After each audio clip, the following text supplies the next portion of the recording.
Hello, Bayreuth young artists. I'm David Wallace, chair of the string department of Berklee College of Music in Boston, Massachusetts. I have a message for you about how to sound good when you begin to play solid body electric or electroacoustic stringed instruments. Now, I don't care how cool your solid body or electroacoustic string instrument looks or how much you paid for it. The truth is, electric string instruments don't sound good usually when you just plug them into the amp. They won't sound bad, but they need some help. So here are some tips. Tip number 1, get yourself a preamp or a DI. If you have a preamp or a DI, what that will do is it will make a stronger signal, which will make for a clearer, better tone. Usually, when we play a bowed electric instrument, the sound will be a little brittle or a little too bright. So what we often need to do is crank up the low frequencies just a little bit, roll off the mid-range frequencies, which can give a kind of harsh or quacky sound, and roll back the high frequencies just a little bit, which give it a shrill, piercing sound. Now, it's not rocket science. You can take an amplifier or a preamp and you can just try experimenting. What happens when you boost the treble all the way up, all the way down? What about the mids? Start at 12 o'clock and then start to crank up and down until things sound better. It's not rocket science. Things will sound better or they'll sound worse. But if you have a strong tone and a good EQ going in, then anything that you do in the way of processing or other effects will start from a good tone and finish with an even better tone. Another suggestion that I have is to get yourself a multi-effects unit. All effects that you can use fall into one of 3 categories. Gain-based effects, which are boosting the volume or boosting kind of the amplitude of the signal. Time-based effects like reverb or delay, which change the ambience and give it more of a sweet sound or a sound like you're in a space or, just kind of a special echo. And then there's frequency-based effects, which change the color and the sound. All multi-effects units will help you to explore all 3 of those kinds of effects, and you can learn what you like, what you don't like, what you want to change. This is an old Zoom GFX8, which is now obsolete. They don't sell those anymore, but there's a lot of good multi-effects units. A lot of people like the Line 6 Helix. Boss makes a great one. Digitech makes a great one. There's just a whole lot. And so you can find one that fits your budget. But as you start to know what effects you like, then you can start to sculpt tones and get to know them better. I also want to say that now there are virtual multi-effects units in a way because you can use some apps on your phone or on a tablet where you're modeling computer versions of amplifiers and other gear. I am a big fan of Positive Grid's apps. I use Bias Effects, Bias Amps, Bias Pedals. There are really inexpensive versions of that as well as in-app purchases and deluxe versions. There are also virtual effects and amplifiers available in Logic and other recording applications. Once you know what sounds you like and want from multi-effects units, it also usually sounds better to have standalone effects pedals. Once you know what you want and you need, you can get them. And the nice thing about that is you can dial them in by hand. So some of my favorites, I think you need to have a good distortion pedal. I particularly like the Ibanez Tube Screamer. There, you need a pretty good reverb pedal or a basic reverb pedal. I like the Strymon Big Sky reverb. You need a delay pedal probably.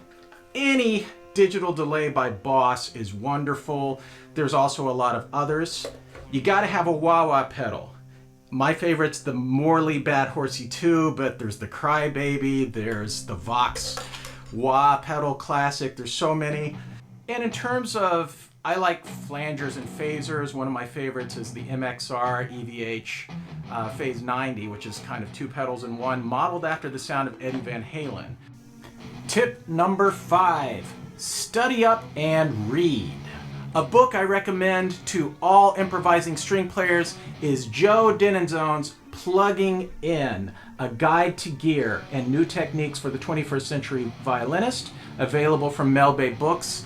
It is a fantastic book and resource on all the things you need to know, including about gear and crafting a better tone.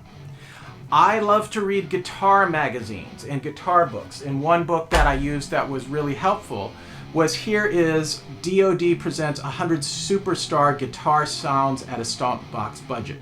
And so they actually go through and say, how can you use pedals to get the exact sound that Kirk Hammett used on this Metallica song? Or how can you get this distortion tone on this Scorpion song? Which reminds me of the next tip. Tip number 6. Listen, listen, listen. When I first started playing electric, I was listening to a lot of guitarists because there weren't a whole lot of electric violinists who were all that prominent. I mean, I knew about Mark Wood, I knew about Jean-Luc Ponty, I knew about Mark O'Connor, I knew about some of the guys who played with rock bands in the 70s, but I really didn't know all that much. But listen, now there's so many great electric violinists that you can listen to so many of them. Do that. But also listen to guitarists. Listen, listen, listen, and see if you can figure out how to sculpt that tone on your own. Let's get back to some tips related to you playing your instrument and getting your sound.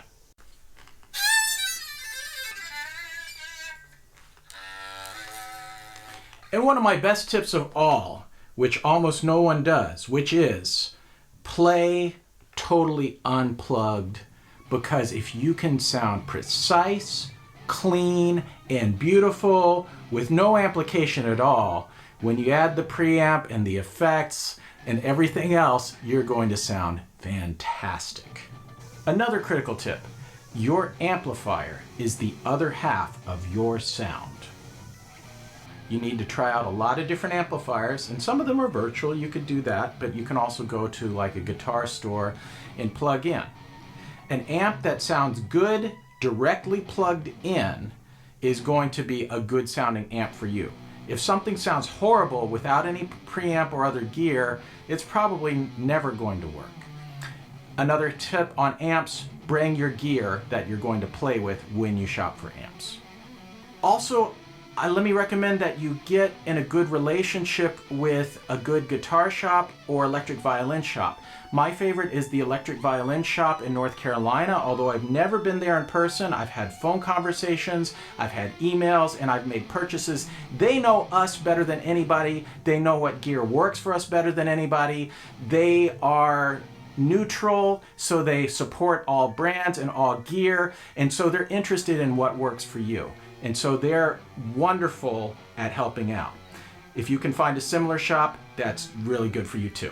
Let's see, what tip am I up to? 7, 8, 9, 20, I don't know. But the last tip that I have for you is to become part of an electric string community. And a good way to do that is to be a part of festivals, just as you're part of a festival now as a Bayreuth Young Artist. What I particularly love is this festival, the MW Rock Music Festival, which is put on by Mark Wood of Wood Violins. And it features a lot of electric violinists, violists, cellists, as well as many other singers and rock musicians. And we're all learning this stuff together, performing together, playing in ensembles, collaborating. So going to festivals and building communities. And I hope to see you at some of these, and I wish you all the best. Plug in, explore. It's a whole new wonderful world and a way to express your artistry. Good luck and have fun.